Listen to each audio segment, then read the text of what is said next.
సంబంధించి చెప్పుకోవాలంటే చాలా మందికి సంతానం అనేది ఉండదు. చాలా మంది ఏంటంటే అబ్బాయిలలోనే 99% మైనస్ అనేది ఉంటుంది. వాళ్ళందరి గురించి కూడా ఒక అద్భుతమైన కాన్సెప్ట్, ఒక అద్భుతమైన మెసేజ్ తీసుకొచ్చారు. మెయిన్గా చెప్పుకోవాలంటే సినిమాకి సంబంధించి ఒక మంచి స్టోరీ అనుకోవచ్చు. సినిమా అనే దానికంటే ఒక మంచి స్టోరీ అనుకోవచ్చు. ఈ రోజుల్లో చాలామంది అంటే రేడియేషన్ ప్రాబ్లమ్స్ అనేవి ఉంటాయి కదా, ఫోన్ వాడడం కానీ, అలాగే మెయిన్ ఏంటంటే డ్రింక్ చేయడం కానీ, స్మోక్ చేయడం కానీ, దీనివల్ల ఏంటంటే మనకు సంతానం అనేది చాలా మంది కలగదనేది అందరికీ క్లియర్గా తెలుసు. దాని గురించి ఒక అద్భుతమైన మెసేజ్ కాన్సెప్ట్ అనేది తీసుకురావడం జరిగింది.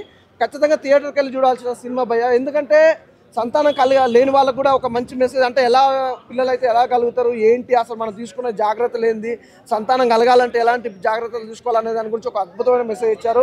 అలాగే సినిమాకి సంబంధించి బ్యాక్గ్రౌండ్ మ్యూజిక్ కానీ, ఆర్ఆర్ కానీ, ప్రొడక్షన్ వాల్స్ కానీ ఎక్కడెక్కడ కూడా కాంప్రమైజ్ అవ్వకుండా తీయడం, డైరెక్షన్ అనేది కూడా అంటే ఒక సమాజానికి సినిమా తీస్తున్నాం అంటే సమాజానికి ఉపయోగపడే సినిమా ఉండాలి మెయిన్గా. అలాగే చెప్పుకుంటే ఈ సినిమా మాత్రం ప్రతి ఒక్కరు కూడా ఇంపార్టెంట్ అనమాట. ఈ సినిమా అసలు మిస్ అవ్వకుండా ఒక ఫ్యామిలీతో వెళ్ళండి. అలాగే కొత్తగా పెళ్ళైన వాళ్ళు మాత్రం తప్పకుండా వెళ్ళండి.